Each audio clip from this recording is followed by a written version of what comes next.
Metaprogramação. Programar a programação. Nós já falamos do nível meta, que é além de, então a metalinguagem ela vai além da linguagem, porque as linguagens falam sobre as coisas, então uma linguagem para falar da linguagem está além, a metalinguagem. Metaprogramação é programar a programação, quer dizer, geralmente o programa se ocupa em cuidar das coisas, dos dados, das interações, das interfaces, mas você pode ter trechos que cuidam de programar a programação, de modificar a programação. Essa é uma ideia de metaprogramação. E pode ser feita no nível da sintaxe, que é o nosso tema, ou no tempo de execução, que é uma coisa totalmente diferente. Mas ainda assim é essa ideia, de um programa se programando.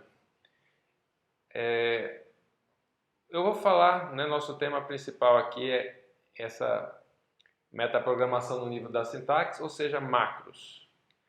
E aí vamos usar o Lisp, que nós já estamos começando aos pouquinhos ver o Lisp, já vamos aproveitar que o Emacs Lisp tem um sistema de macros assim mais clássico, mais tradicional, mas talvez no dia a dia o nosso personagem seja o pré-processador C, aí sim a gente usa bastante, mas ele é bem mais limitado que o sistema de macros do Lisp. Vamos ver tudo isso. Mas antes eu vou aproveitar e falar de uma coisa relacionada e que é importante e que também está no dia a dia, que são os syntactic sugars. Então esse é o nosso tópico principal, mas lembrando que, falando em metaprogramação, é bom lembrar que existe uma outra coisa, um outro tipo, que tem nomes complexos: introspecção, reflexão, assim, numa tradução livre, muito presente na orientação a objetos, desde o Smalltalk, mas no embalo do Smalltalk Java tem também. E falava-se muito, todo o livro no começo ali dos anos 90, 2000, livro de Java, tinha lá um capítulo final sobre isso, mas recentemente eu não sei como é que está a adesão a essa ideia. Bom, vamos falar de Syntactic Sugar, que eu não saberia traduzir, eu fico brigando aqui que se seria um docinho sintático, uma prenda, um mimo, um mimo. O programador é mimado. Aqui eu vou fazer um comentário à margem sobre essa coisa do programador mimado. Me lembra o Larry Wall com o seu todo programador é preguiçoso, Esse aí que é o designer da linguagem Perl, ali nos anos 80 já, com a emergência das linguagens script, do shell script e do sed, AWK, quer dizer, aquelas ferramentas de processamento de texto. Ele capturou isso tudo e foi além numa linguagem que é usada pelo pragmatismo, por tentar facilitar ao máximo a vida do programador, Então, assim, o uso extensivo de arrays associativos, que hoje é universal nas linguagens, o uso até uma sintaxe concreta especializada, para variáveis e coleções, enfim, uma linguagem que merece ser conhecida, O Larry Wall, se eu não me engano, tem entrevista dele no Sebesta, O Sebesta tem algumas entrevistas com designers e essa grande figura está lá, esse visionário, esse pioneiro aí das linguagens script, com suas frases de efeito. Então, todo programador, eu vou dizer mimado, seria um mimo sintático, é isso, O Syntactic Sugar é um conforto, é uma comodidade. Eu vou ficar com facilidade, essa é a minha tradução. Facilidades sintáticas. Então eu vou fazer o exemplo, trazer um exemplo do Lisp, né? O apóstrofo simples aqui, que alguém pode dizer aspas simples, né? Alguém pode ler como aspas simples ou como apóstrofo, seguido de alguma expressão, ele é transformado no quote S, né? Vamos destrinchar isso aqui, mas a gente já um pouco já viu o quote. Então é isso, é uma simples substituição de texto. Essa que é a questão do Syntactic Sugar, mas que facilita muito a vida do programador. Vamos seguir o exemplo. Então, criei uma variável ômega com um valor aqui associado, né, um vinculado. Nós vamos ter que cada vez mais ser precisos nos termos, né? Isso é um binding, é um vínculo. Bom, muito bem, criamos. Então, como é que funciona o interpretador? O interpretador, tudo que ele recebe, ele tem a forma de programa em Lisp, tá? E ele só enxerga as coisas como programa. Então, é programa, né? A obsessão, tudo é programa. Então, ele recebe um nome, ele só tem uma coisa a fazer. Eu tenho que ver o vínculo. Eu tenho que ir no dicionário, né? No ambiente de referenciamento e trazer o valor associado. Ele não pensa, ele segue isso fielmente. Então, veio o valor. Muito bem, se eu quero desligar o interpretador, eu ponho entre aspas. Isso é uma analogia, uma citação, né? É uma analogia com as línguas naturais, né? Quando a gente põe uma coisa entre aspas, a gente está fixando, né? Bom, entre aspas, ômega. Quer dizer, ômega ao pé da letra, né? Eu estou citando, eu quero ômega. Então, na verdade, você desliga o interpretador, é uma forma de pensar. Então, ele volta ele mesmo, vai, volta a ômega. Você jogou ômega, desligando o interpretador, volta a ômega, tá? Muito bem, então para não digitar quote, né, abre parênteses, quote, ômega, fecha parênteses, tem aqui aspasinhas simples que até tem a ver com citação, né? Porque citação é entre aspas, né? Aí tem uma coisa que eu sempre penso, deveria ter o fecha aspas para ficar assim, bem literal, né?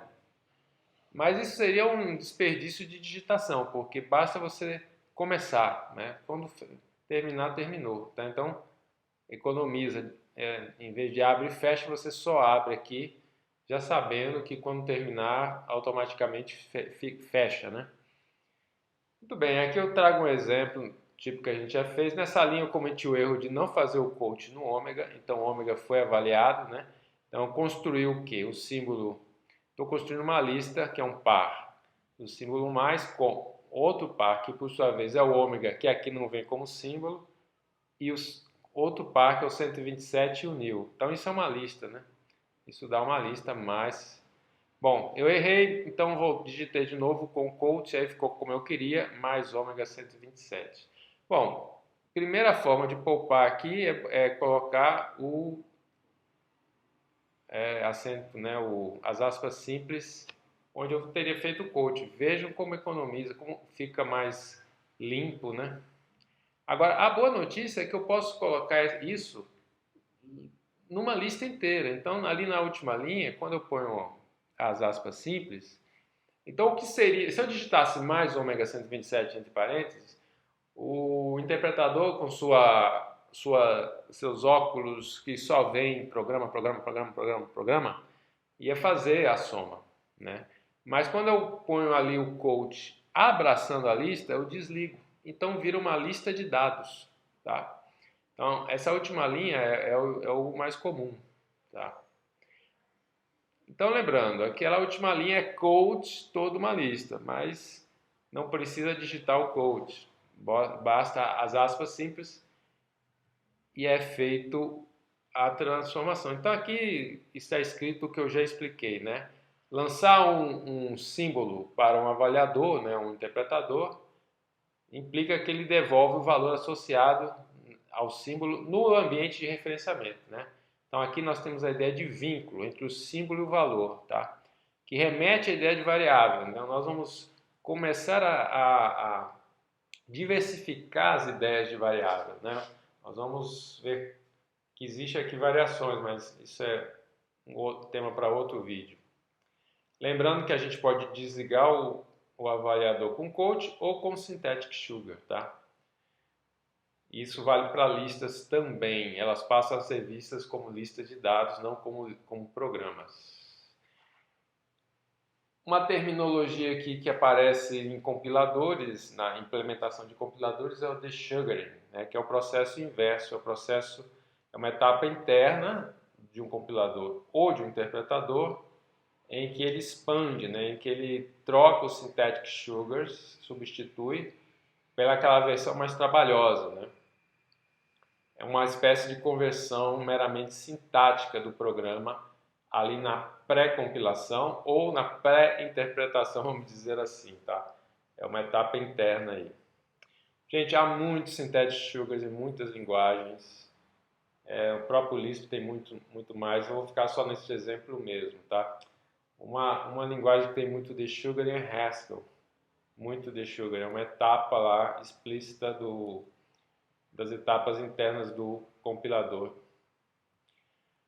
Bom, então lembrem sempre, a synthetic sugar para todo lado é um conceito bem amplo, tá? Vamos falar de macros agora, que é o nosso tópico principal. Isso aí é um tema correlato, synthetic sugar é correlato e, digamos assim, até introdutório.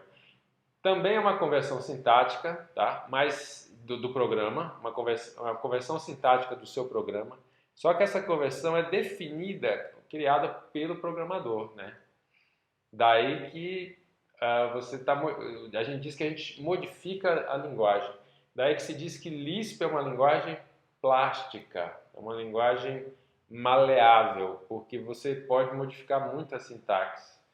O que pode ser até um mal, porque você pode criar uma linguagem muito particular sua, né? Que se você distribuir, as pessoas não vão entender, porque você saiu do Lisp e foi para uma coisa sua, né? E aí que é a metaprogramação, né? Programar programação é isso, é meio que modificar as possibilidades, né?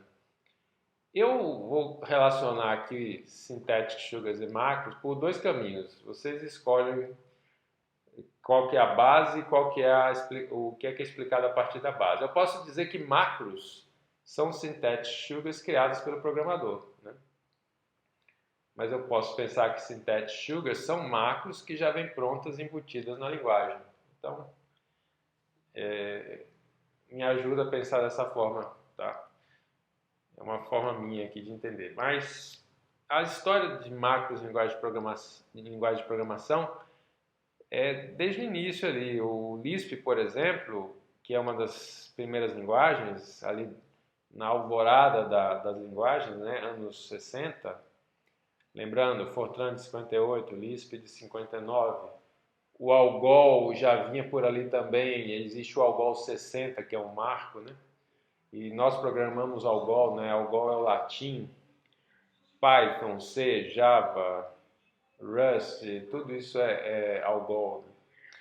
Então, por ali estavam se discutindo as ideias e logo no comecinho do Lisp surgiu a ideia de macros em Lisp, tá? E a gente vai ver lá mais para o final que nenhuma linguagem vai ter macros tão poderosas quanto a de Lisp. É uma afirmação muito forte, mas eu vou discutir, tá? Tem aqui é meio hiperbólica essa frase, mas nós veremos. Mas já deixo aqui uma marca que dificilmente alguém vai poder fazer macros como Lisp. A gente vai ver o pré-processador C, que tem macros, mas elas são mais limitadas, né? É curioso que linguagens modernas, novas, que estão surgindo, sempre tem algum caminho para ter macros também. Em Rust é um exemplo que eu trago. Quando você observar exclamações no nome das, entre aspas, funções, isso é uma convenção sintática, né? Léxica até, para dizer que isto é uma macro. Ela vai agir. Aqui tem muito por aí, tem muitas linguagens novas, todas têm algum tipo de macros. Lembrando que às vezes precisa ter toda uma sublinguagem para definir macros, tá? É isso que o Lisp não precisa, a gente vai ver. mas muitas linguagens vão ter que fazer vão ter regrinhas aí para definir suas macros. Macros em Lisp. Então nós temos esta def macro. Como é que eu chamaria isso em Lisp? Um special form. Lisp tem um jargão próprio.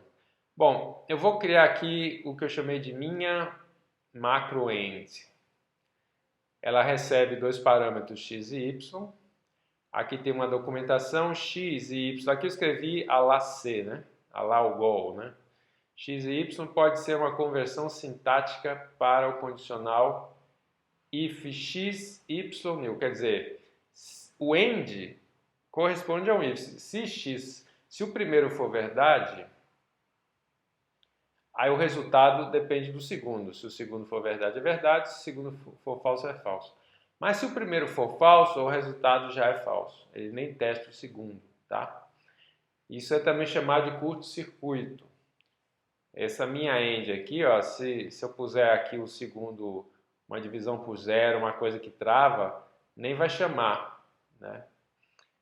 Bom, por quê? Porque se o primeiro já der falso, já corta. Para o caso da falso já corta. Para o caso da verdadeiro chama o segundo. Enfim, vamos voltar para a questão das macros. Como é que o que quer dizer? Quando eu chamar minha end com valores, eu vou criar, eu vou pedir, digita para mim uma lista, é a forma como eu gosto de pensar. Digita para mim uma lista, onde começa com o if aqui citado, né? O if ao pé da letra. Depois ponho o que eu chamar de x, né? Olha, eu vou dizer para você o que é o meu x, você vai digitar o x aqui. Vai ter um y, você vai digitar o y, depois você digita new e termina a lista, tá? Então veja, criei o que é a macro quando eu chamo minha end com dois parâmetros. Ele cria uma lista, começa com if, põe o primeiro parâmetro, põe o segundo, põe new e fecha. Que vai dar isso aqui, tá? Então, por exemplo, eu fiz end de t e t. Eu cometi um exagero aqui, um excesso de fazer a citação, né, o quote no T. Por que eu não preciso no T, assim como eu não preciso no new? Nem T nem new são nada especiais, são apenas símbolos. Vamos ver aqui. Eu vou definir uma variável que eu vou chamar de ABC, cujo resultado é a mesma, tá? Vamos ver se vai dar certo aqui. Se eu chamar ABC, vem ABC. Então, isso já está definido para T e já está definido para new. Nada de especial, a não ser o fato de existir essa definição dela para ela mesma, tá? É um símbolo que retorna a si mesmo, tá? Por que a gente tem esse T? Porque o if funciona para qualquer coisa é true. Eu posso botar if 10 retorna, sei lá, vamos botar aqui 6, senão retorna 12. Então vocês vão ver que o resultado é 6. Eu poderia fazer if um símbolo qualquer, por exemplo, A 612, também dá na mesma. Só vai furar quando for o new. 612. O new é a única coisa que puxa. Então, qualquer coisa diferente de new. Veja o if. If é uma lista que começa com if. Tem mais 3 personagens dentro. O primeiro vai ser a condição, o outro é o resultado do true e o outro é o resultado do false. No new, né? Então, a ideia é de usar o T aqui, né? Como é que pode ser qualquer coisa, mas eles puseram T. Tá? Então, não precisava deste apóstrofo aqui. Mas tudo bem. End T, T, T. Minha end T, T deu certo. Né? Aqui eu fui testando. T com new deu new. Minha macro também funcionou. New com T funcionou também na minha macro. Veja que legal, existe uma forma de você expandir. Eu gosto de expandir sempre em um nível. Se eu botasse aqui macro expand, sem esse hífen 1, ele, se fossem macros dentro de macros, ele ia expandir todas de uma vez, né? Aqui eu errei, eu não passei a lista como dado, passei a lista como valor. O, o interpretador fominha, programa, ele avaliou. Então deu nil ali, não é o que eu quero, eu tenho que passar a macro, a chamada da macro, a invocação da macro como dado, tá? Então aí sim, aí ela está citada, então ela não vai ser avaliada. Aí ele faz expansão. Observa que ele escreveu uma lista que começa com if, tem ali o t, né, com as aspas, porque eu chamei com as aspas, new, new. O primeiro new é o que eu chamei, o segundo new é da própria fórmula da macro. Tá?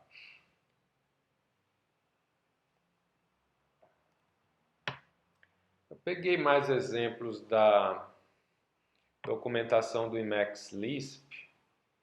Aqui ele definiu incrementar. Então ele criou uma lista onde tem um set q, o nome da variável. Aí ele cria na sequência uma nova lista que tem isso aqui é incrementar mais um, né, como símbolo, e a variável. Veja que você está criando dinamicamente, né, que você está criando o tempo da expansão, uma lista aqui ele expande. Veja que fica o R, né, o que ele chamou de var é substituído pelo o que ele digitar aqui. Então ele está atribuindo a R o R incrementado. Ele chamou isso de inc. Aqui ele invoca prog. E aqui ele usa a inc, né? E aqui ele fez uma expansão, ele tinha que botar o if em 1 para expandir só um nível. Eu acho que isso aqui é uma falsa expansão. Bom, o que é o prog? O prog permite você executar várias coisas, né? Vamos aqui. É print 2, será que imprime? Sim. Então, se eu quisesse executar várias coisas assim, né? Então, eu posso fazer print 2, print 3. Né? É como se eu estivesse fazendo uma batelada de comandos. É o prog-n. E ele retorna o último também, né? JavaScript é igualzinho, né? JavaScript é igualzinho, então isso aqui é um bloco. Muito bem. Aliás, JavaScript era para ser um Lisp, né? Lá nos anos 90, não deu tempo. Muito bem.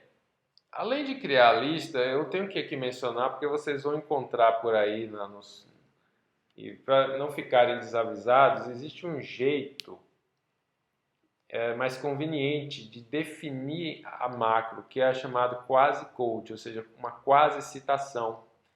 Tá? Então aqui tem a minha OR, né? É uma fórmula diferente. Se o primeiro der verdade, já retorna verdade. Se não, retorna o segundo. Aí vai depender do segundo. Se o segundo for verdade, também vem verdade. Se o segundo for falso, vem falso. É o OU, né? Minha macro OU. Então aqui eu usei, ó, deu certo. New com T deu T, new com new deu new. E aqui eu expandi. If new, true. Então esse true do meio aqui é da fórmula. New, new, new, new. Bom, vamos entender o quasi-code. Eu gosto de pensar assim, ó, como se fosse um molde vazado, um gabarito sintático. Então você começa com acento grave, né, que em português indica crase, né? Então você começa com acento grave e começa a digitar como se fosse, não é como se você estivesse construindo a lista ali, estou fazendo uma lista, aí tem tal. Você já vai digitando o resultado. E onde você quer criar coisas que variam, né, que são os seus parâmetros, você cria um buraco, um molde vazado, tá? Então você põe uma vírgula na frente, colada aqui. Onde a vírgula está colada, ela começa um buraco, e aí terminou aquilo, termina o buraco, tá? Aqui eu não pus as aspas simples, né, que eu corrigi. Bom, vocês entenderam a ideia, né? Olha, eu não posso deixar de comentar que essa é a metáfora do molde vazado, ou de um gabarito no sentido antigo, não template, uma coisa que vem com buracos para preencher, né? Eu estou fazendo aqui uma semântica direto metafórica. Então, o que é que eu estou falando? Estou falando de quase coaching Lisp, e aí eu estou chamando a ideia de moldes, né, vazados, que são todas as intuições, intuição para intuição, né? Eu estou aqui fazendo uma metáfora, que no campo das intuições eu estou puxando uma ligação. Essas ligações metafóricas são típicas dessa semântica humana, né? Da experiência, de ligar experiências, fazer conexões. Isso aí foge ao sintático, né? Está bem no polo humano da coisa. Bom, falei, eu vou voltar ao Lisp ali, mas de explicar macros em Lisp não é tanto mais que eu vou explicar, não. Eu quero passar para o pré-processador C, as macros do pré-processador C, tá? Poxa, tem um material maravilhoso que é o capítulo 13 aí, do Luiz Damas, esse excelente livro sobre C. Não é um livro de programação, né? É um livro sobre C. É um livro que eu costumo adotar nas minhas disciplinas introdutórias de programação em C e tem aí nas bibliotecas virtuais, nos e-books. Nós temos esse e-book acessível no tempo que eu estou gravando isso aqui. Então, eu recomendo aí. Essa nossa disciplina não é uma disciplina de proficiência, né? Você vai pegar cada tópico e ir a fundo. É mais para você conhecer as grandes avenidas, né? É como se você estivesse chegando para morar numa cidade e alguém estivesse fazendo um passeio, ali é a rodoviária, ali é o supermercado, ali é a igreja, ali é a farmácia, ali é o hospital, né? Saber o que existe, né? Saber os caminhos, não dá para ainda tempo de explorar a fundo, né? Então eu recomendo para quem tiver tempo, ou num tempo futuro aí, numas férias, aprofundar no pré-processador C. Eu vou ficar algumas ideias aí que o livro tem, adaptadas aqui, simplificadas. Muito bem. Então, o define. O define é o nosso def macro, entre aspas, do pré-processador. O include também é, né? O include é do pré-processador C. Ele copia um arquivo. Ele copia um arquivo aqui, ele digita um arquivo. Quando você diz hash include, você está dizendo digita tudo que está nesse arquivo para mim. No resultado, tá? E isso é que vai para o compilador mesmo. Lembra, esse é o pré-compilador. O compilador vai receber o seu programa aqui como se fosse no mesmo arquivo com o stand.io junto, tudo junto para o compilador, tá? Lembrando que aqui são só as definições, né, do printf, definições, enfim. Bom, aí vem define max 1024. É uma macro max. É mais pobre aqui, é uma substituição de string. Onde a string max aparecer, por aí, troca por 1024. Mas você pode ter parâmetros, que nem lá nas macros do Lisp, tá? Então, sempre que aparecer div, abre parênteses. Aqui tem que ser coladinho esse parênteses, tudo coladinho aqui. Alguém, vírgula, ou trem, fecha parênteses. Quando aparecer isso, troca, digita o X, digita a barra e digita o Y. Eu gosto de pensar como o pré-processador como meu assistente, um cara com quem eu converso. Eu estou conversando com ele, ó, pré-processador. Sempre que eu falar max, você escreve 1024. Sempre que eu falar div, alguém, vírgula, alguém e tal, você escreve o primeiro, barra o segundo, tá? E eu quis aqui desafiar que a coisa é tão... O pré-processador ele é tão ignorante do C, ele faz substituição de texto básica. Ele pega aí, onde aparecer alguma coisa assim, ele substitui. Então,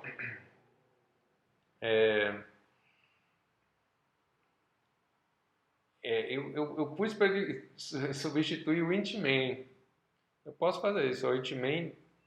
Onde eu falar start, você digita int main. Claro que isso aqui nunca é usado. eu fiz para desafiar, para mostrar que o ser humano, quando ele olha esse programa, ele vê muito início e fim, imagem, começo, dentro e fora, mas isso tudo está na cabeça do humano, está lá no, é um excesso que o ser humano tem na sua intuição sobre o programa. A máquina ela vê menos, ela não está vendo essas barreiras, esse empecilho. Ele pode substituir até o nome de uma função, tá? Muito bem. Então vamos rodar aqui, compilei sem dar um nome especial para o arquivo de saída, vem o genérico a.alt, executei. Então observa lá que ele trocou max por 1024, ele fez 1024 dividido por 10, ele aqui ele entendeu como uma divisão, né, essa divisão inteira, então ficou 102 inteiros, tá? E aqui 3 mais 10, 13 por 6, daria 2, deu 6. Ué, um bug? Qual que é o bug aí?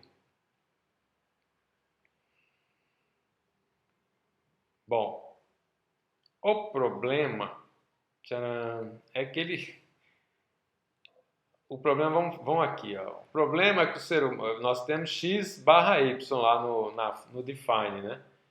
Div, abre parênteses, x, vírgula, y, fecha parênteses, é para trocar pelo o que foi o x, o que você escreveu no x, barra y, tá?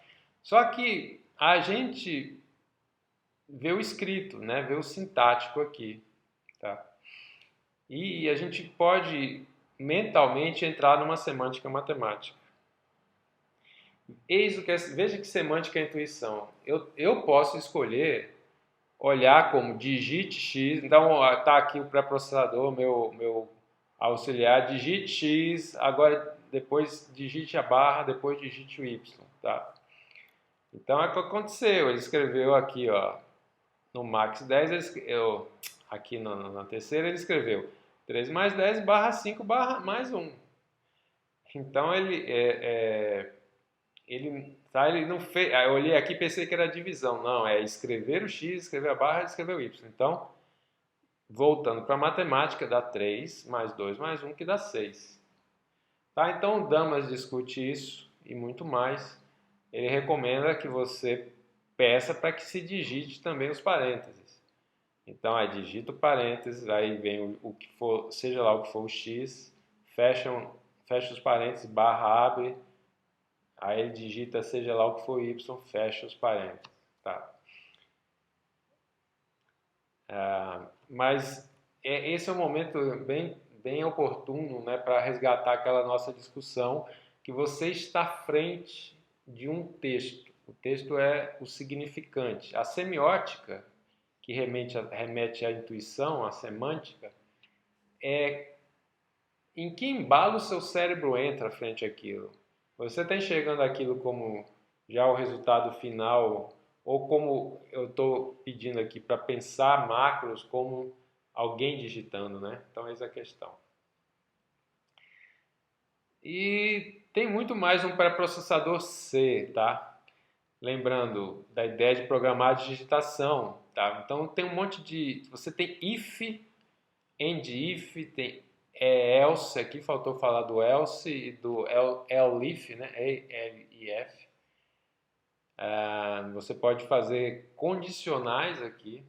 Você tem também referente a estar definido, se está definido, se não está definido. E tem o desdefinir, né? Tirar da definição, tá? Vamos ver, eu vou explicar, eu vou dar um exemplo, né? Mas quem já abriu qualquer projeto de médio porte em C, sabe que vai ver um uso intensivo disso aí, né? Qualquer programa meio profissional em C tem todo uma dose, uma carga dessas variáveis de compilação aí, diretivas de compilação, dizendo, ó, se já veio, se já alguém já definiu, se não definiu, vou definir aqui. O Damas tem exemplos ótimos lá, confiram, tá?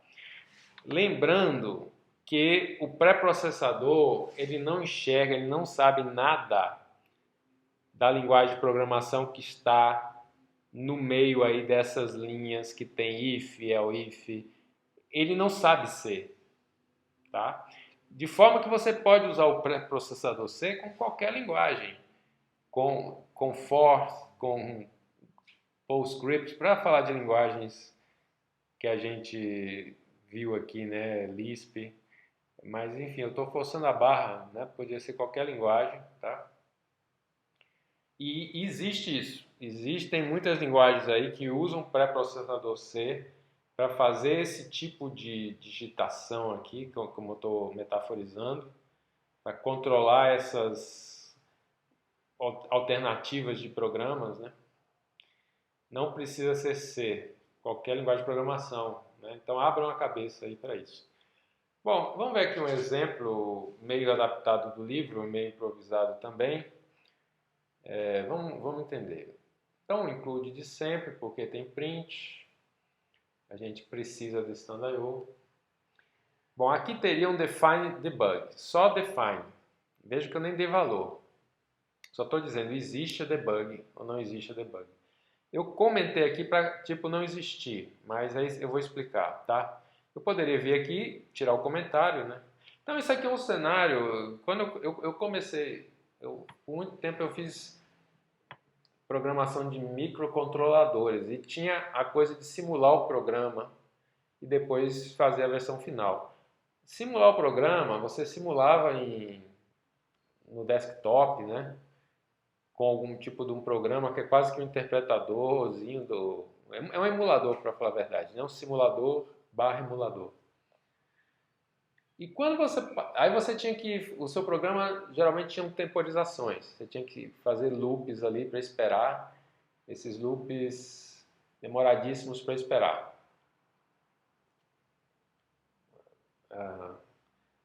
Bom, quando a diferença de contagem no loop para o real era muito grande. Então, se esse contador lá no microcontrolador real depois rodava milhares de vezes, no simulador isso era muito demorado, você tinha que encurtar. Então, o que você faz? Você cria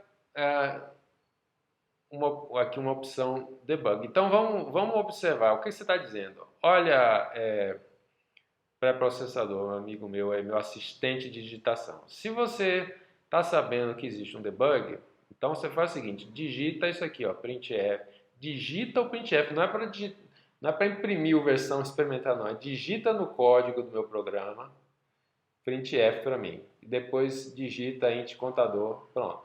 Agora, se não, você só põe contador valendo 65.576, né?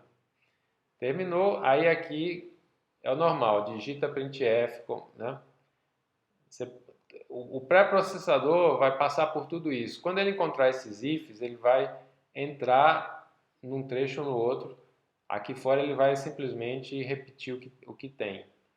É como se todas as linhas fosse você mandando uma instrução para ele. Algumas ele vai simplesmente copiar, outras ele vai fazer de acordo com esses ifs, tá? Bom, como é que eu posso testar o pré-processador? Eu invoco o GCC com "-e" maiúsculo. A gente já viu como controlar as várias etapas, né? "-s" maiúsculo vai até o compilador, executa só o compilador. "-c" minúsculo executa o arquivo objeto, enfim, tem as várias opções lá. Agora tem mais uma, que é o "-e". Então eu rodei aqui "-e", só que ele vai, o que aparece na tela, isso aqui sai na tela, tá? Não sai em arquivo, sai na tela. O que sai na tela é gigantesco porque vai expandir esse include aqui. Então eu joguei o que sai aqui, joguei num programa que corta o arquivo e pega só o final, tá? Então aqui nós temos dois programas, o GCC invocando só o pré-processador, o resultado é enorme porque vem include, aí eu jogo num programa que recebe um arquivo e pega só o fim, a cauda. E é o que nós estamos vendo aqui, o fim, tá? Porque aí cortou o stdio ali, o header file, né? Veja o que aconteceu então, nós estamos tendo a visão do que ele fez. Veja que ele só digitou int contador, ele digitou, e digitou tudo aqui depois do end if. Tá? Bom, eu poderia editar o arquivo, tirar esse comentário, né? Aí ficaria o define debug, seria o que eu faria, eu acho que normalmente, aí mandaria rodar, enfim. Mas eu quero mostrar que vocês podem fazer isso na invocação do GCC, com esse menos D maiúsculo. Você põe menos D maiúsculo e o nome de uma variável, no caso aqui é debug, fica até o D duplo aqui, né? Coincidiu. O GCC agora sabe que existe a variável debug que você criou aqui na linha de comando, na invocação. Interessante isso. Então ficou GCC-Z de novo, para ele só rodar o pré-processador, cria a variável, enfim, tudo como antes. Observe que agora na presença da variável, ele digitou, né? Ele digitou só aquele trecho lá da primeira parte do if. Bom, gente, então é um recurso aí. Muitas vezes você está querendo ter programas alternativos, às vezes você cria dois arquivos. Para quê? Dentro do mesmo arquivo, cria... porque é como se fossem dois programas, né? Duas versões que você tem o poder agora de gerar a partir do pré-processador. Bom, para fazer justiça eu tinha que mostrar essa figura, eu não tenho mais o fonte dela, então eu aqui rapidamente cortei o que era o compilador para mostrar que existe entre o código fonte e o código aqui em linguagem de montagem, antes do compilador, né, nós temos agora o pré-processador. Evidenciar aí, é uma etapa interna, tá? Então veja que nossos personagens, né, nós estudamos bem, né? Vimos o linker, o loader é uma versão do linker no carregamento, o montador a gente não viu tanto, mas é um pouco a disciplina de arquitetura, umas disciplinas de linguagem de montagem. Bom, e o pré-processador nós estamos aqui pelo menos conhecendo, tá? E o compilador propriamente é tema aí até de uma disciplina inteira, né? Esse comentário aqui embaixo está naquele material que eu distribuí, né? O pré-processador está mais para o interpretador da sua própria linguagem. Atenção, interpretador daqueles hash define, hash if, entenderam? Que é a única coisa que ele enxerga, porque todo o resto entre essas linhas a gente já viu que pode ser qualquer coisa, é grego para ele. Né? Então, está mais para o interpretador de si mesmo porque ele age na hora, né? É como se estivesse invocando um interpretador, do que propriamente ele está traduzindo.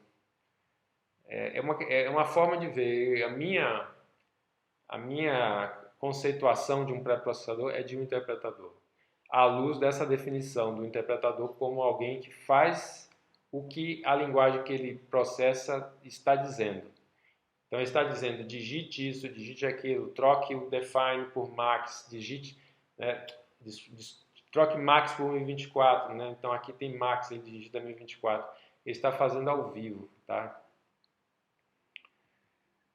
Bom, então terminamos o tópico macros em C, do pré-processador C, rapidinho, fica aí o incentivo para seguir lá o capítulo 13 com mais calma. E antes de sair, eu quero discutir filosoficamente algo que eu pude discutir em qualquer linguagem, em Lisp ou em pré-processador, quando usar macros, né? Bom, vamos ver aqui, ó. Dividir 10 por 5 deu 2, dividir 10 por 3 deu 3, só para mostrar que é a divisão inteira. Aí fui dividir 10 por 0, deu erro aritmético. Divisão por 0, tá?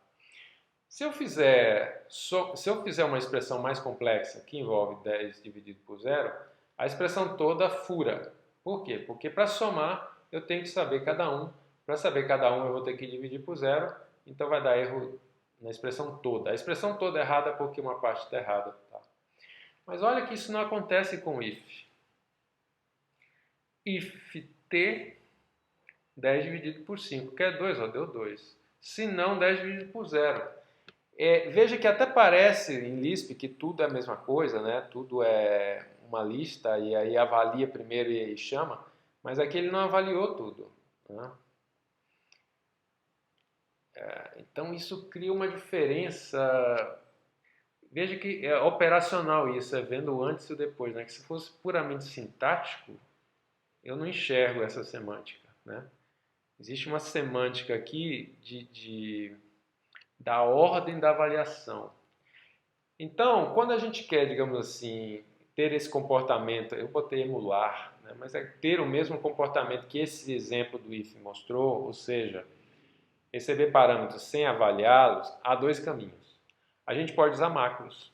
Essa é uma primeira grande resposta que eu estou dando. Tem mais respostas, mas eu não vou aprofundar, vou deixar aqui essa, tá? Então eu quero ter uma coisa que não invoca de cara, tá? Então eu vou usar uma macro que ela na verdade, ela não invoca mesmo, ela redigita, né? Olha, eu estou definindo aqui dois caras, digita para mim aqui como eles estão escritos, tá? E vou deixar uma menção que eu posso ter um outro caminho em tempo de execução, que é a lazy evaluation, falaremos disso, né?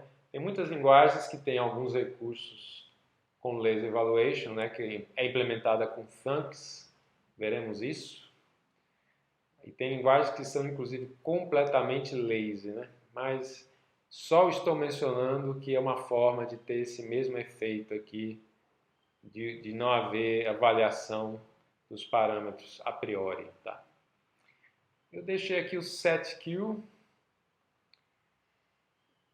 Lembrando que o setQ, isso aqui eu ia comentar, mas vamos encurtar. Outro comentário, por que Lisp é tão favorável a macros? Então, só para deixar claro, fiquei só com um argumento, né? Um argumento assim maior, mas há mais argumentos por que usar macros, tá? Eu fico pensando Rust, usando, né? Enfim, vale a pena aprofundar aí nos fóruns e encontrar discussões. Bom, mas por que Lisp é tão favorável a macros que eu mencionei lá no início?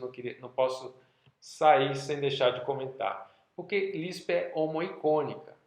Código e dados têm a mesma representação, que são as expressões simbólicas, que é o abre parênteses, um operando e os seus parâmetros, tá?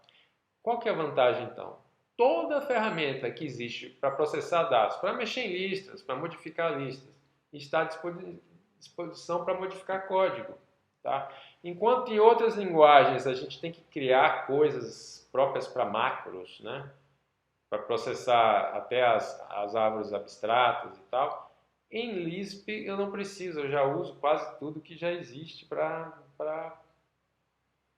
dados, para listas de dados, tá? Essa é uma vantagem que pouquíssimas linguagens vão ter, né? Existem outras linguagens homoicônicas e elas devem, agora eu não estou lembrando quais, eu já vi isso. Elas devem talvez ter macros e usar disso, tá? Bom, lembrando que como o Lisp tem uma sintaxe mínima, o seu comando em Lisp é praticamente árvore sintática abstrata.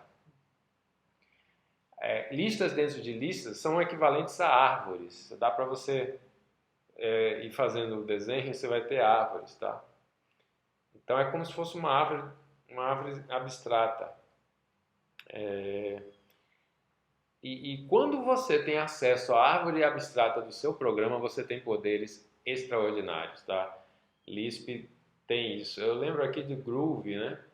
Groove tenta dar acesso, quer dizer, tenta não, ela dá acesso a você. Groove é uma linguagem parecida com Ruby, inspirada em Ruby, na máquina virtual Java. Era a ideia de se ter uma linguagem script, né? Nas ondas das linguagens script, conversando com Perl e Python, Ruby, Lua, e tantas linguagens script. Em Java resolveu-se ter uma linguagem até interessante, que é o Groove. E uma das coisas do Groove é esse poder de trabalhar a AST, né, a árvore sintática abstrata. Isso dá poder de criar linguagens, né? Tipo linguagens embutidas, linguagens específicas de domínio embutidas em Groove. Tudo isso tem a ver com esse assunto, tá? em Lisp também é assim. Lisp é uma linguagem das microlinguagens especializadas em domínio. Isso é muito forte. Mas há toda uma coleção de problemas com macros em Lisp que eu não vou nem começar a explicar os problemas. Só vou dizer que vem um nome bem interessante aí que é higiene. Use suas macros com higiene. É uma metáfora muito interessante que até poderia aparecer mais em computação em outros contextos. Eu queria terminar aqui fazendo uma menção ao Paul Graham, né? É um personagem importante aí para o Lisp, um cara que reviveu o Lisp aí nos anos 90. A história dele é assim, ali nos primórdios da www, antes de estourar mesmo, pouquíssimas pessoas experimentavam, ele teve a visão de que você poderia não apenas servir documentos, mas você poderia ter um programa fingindo que entrega documentos e criar páginas dinâmicas. É um dos pais da ideia aí de servidores de serviços na web, né? E ele fez isso, mas ele falou, bom, já que eu posso... Ele escreve sobre isso, né? Ele fala, olha, como eu podia usar qualquer linguagem... A vantagem que ele viu é que o servidor era dele, ele podia usar a linguagem que ele gosta, ele fez em Lisp, tá? Então, via web, foi feito em Lisp lá nos anos 90. Aí foi comprada pelo Yahoo, virou símbolo de startup, o cara ficou rico. Isso aí é alvorada, né? Isso aqui foi importante para os americanos, esse surgimento da internet aqui. Reativou a economia deles, que ia mal nos anos 80, né?